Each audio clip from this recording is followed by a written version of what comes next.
আসসালামু আলাইকুম। আমার হাতে যে স্যামসং মোবাইলটি দেখতে পাচ্ছেন, এই মোবাইলটির সমস্যা হলো অটো হেডফোন সমস্যা। অটো হেডফোন সমস্যা যদি কোনো মোবাইলে হয় তাহলে সে মোবাইলটিতে স্পিকার বাজবে না এবং আপনি যদি রিংটোন বাজান বা কারোর সাথে কথা বলেন তাহলে সে কথা আপনি শুনতে পাবেন না।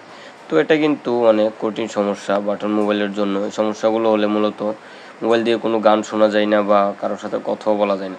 দেখতে পাচ্ছেন আমি রিংটোন বাজাইতেছি, রিংটোন বাজতেছে না, কোনো আওয়াজ হচ্ছে না।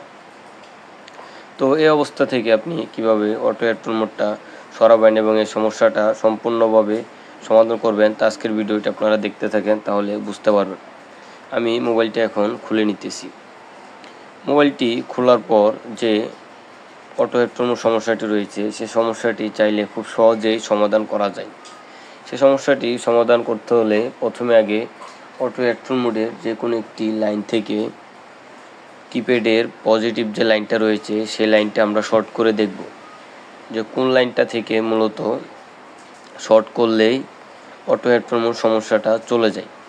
তো দেখতে পাচ্ছেন এখন আমি মোবাইলটা খুলে ব্যাটারি লাগিয়ে আবার মোবাইলটা চালু করলাম।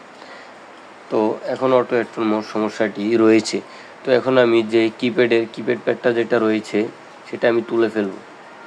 সেটা তুলে তারপর আমি যে হেডফোন সকেটের যে 6টি লাইন রয়েছে সেই 6টি লাইন থেকে প্রত্যেক লাইন একটি একটি করে আমি কিপ্যাডের যে লাইট রয়েছে সেই লাইটের পজিটিভ লাইনে আমি শর্ট করে দিব। দেখতে পাচ্ছেন আমি আপনাদেরকে দেখিয়ে দিতেছি কীভাবে করবেন। প্রত্যেকটা লাইন থেকে আপনারা এলইডির যে পজিটিভ লাইনটা রয়েছে লাইটের সেটার সাথে আপনারা একটা একটি করে শর্ট করে দিবেন, যেটাতে আপনাদের অটো হেডফোন সমস্যাটি চলে যায় শর্ট করার সাথে সাথে। তো যে লাইনটা থেকে এলইডি লাইটের পজিটিভে শর্ট করার পরে অটো হেডফোন সমস্যাটি চলে যাবে সেই লাইনটা আপনারা জাম্পার করে দিবেন। দেখতে পাচ্ছেন এখন আমি দেখতেছি কোনটা দিয়ে অটো হেডফোন সমস্যাটি যায়। আমি একটি একটি করে শর্ট করে দেখতেছি লাইনগুলো। দেখতে পাচ্ছেন আমি 2-3টা লাইন শর্ট করলাম। এখন নিচের দিকে দেখতেছি কোনোটা দিয়ে হয় কিনা। আপনারাও ঠিক সেভাবে 6টা লাইন একটা একটা করে দেখবেন। দেখতে পাচ্ছেন এখন মোবাইলটি লক হয়েছে। এখন কিন্তু অটো হেডফোন মোড সমস্যাটি চলে গিয়েছে। আপনার উপরে দেখেন, ভালোভাবে লক্ষ্য করেন, আমি নিচের থেকে একটি হেডফোন সকেটের লাইন থেকে এলইডির পজিটিভ লাইনটা শর্ট করার সাথে সাথেই কিন্তু অটো হেডফোন মোডটা চলে যায়। দেখতে পাচ্ছেন আবারও কিন্তু শর্ট করার সাথে সাথে চলে গিয়েছে।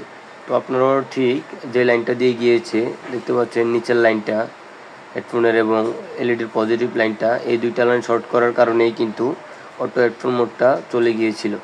তো এখন আমি এই 2টা লাইন একটি জাম্পার ওয়্যার দিয়ে শর্ট করে দিব, তাহলে আমাদের এই অটো হেডফোন মোড সমস্যাটির স্থায়ী সমাধান হয়ে যাবে। তো লাইনগুলো শর্ট করার আগে তাতাল দিয়ে আগে আমি এগুলোকে একটু রান লাগিয়ে নিব যাতে জাম্পার ওয়্যারটা সহজেই লেগে যায়। আপনারাও ঠিক সেভাবে করবেন, কারণ কোনো কাজ যত স্থায়ীভাবে করবেন কাজটি ততই সুন্দর হবে। তো দেখতে পাচ্ছেন আমি কাজটি করে নিতেছি। এখন আমি একটি জাম্পার করে দিতেছি। আপনারাও ঠিক এভাবে জাম্পার করে দিবেন, তাহলে অটো হেডফোন মোড সমস্যাটি খুব সহজেই সমাধান হয়ে যাবে।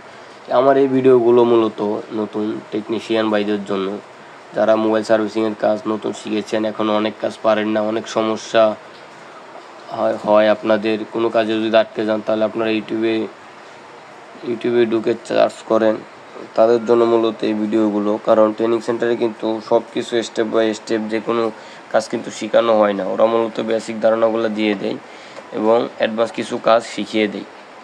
তো আপনারা আমার এই ভিডিওগুলো দেখে অনেক ছোটোখাটো কাজগুলো আপনারা শিখতে পারবেন। আমি এই ভিডিওগুলো মূলত দিয়ে থাকি নতুন টেকনিশিয়ান ভাইদের জন্যই। তো যারা আমার চ্যানেলে ভিডিওগুলো দেখেন তারা অবশ্যই আমার চ্যানেলে ভিডিওগুলো লাইক করবেন, শেয়ার করবেন, যেন অন্যরা এই ভিডিওগুলো দেখে কিছু না কিছু শিখতে পারে।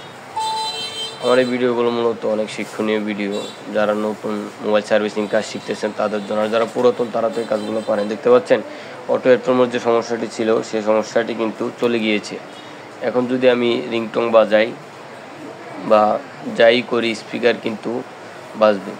দেখতে পাচ্ছেন এখন কিন্তু স্পিকার বাজবে। তো আপনারাও ঠিক এই সমস্যাগুলো আসলে এভাবে সমাধান করবেন।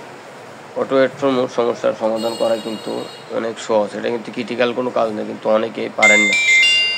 দেখতে পাচ্ছেন রিংটং বাজতেছে, তার মানে আমাদের সমস্যাটি 100% সমাধান হয়ে গিয়েছে। তো আমার চ্যানেলের ভিডিওগুলো আপনারা যারা টিকটক থেকে দেখেন তারা অবশ্যই ইউটিউবে আমার চ্যানেলটা সার্চ করে ঢুকে আপনারা সাবস্ক্রাইব করে দিবেন, কারণ আপনারা যদি আমার চ্যানেলটা সাবস্ক্রাইব করেন তাহলে আমি ভিডিও করার উৎসাহ পাবো এবং আমার চ্যানেলের প্রত্যেকটি ভিডিও আপনারা লাইক করবেন। ধন্যবাদ। আসসালামু আলাইকুম।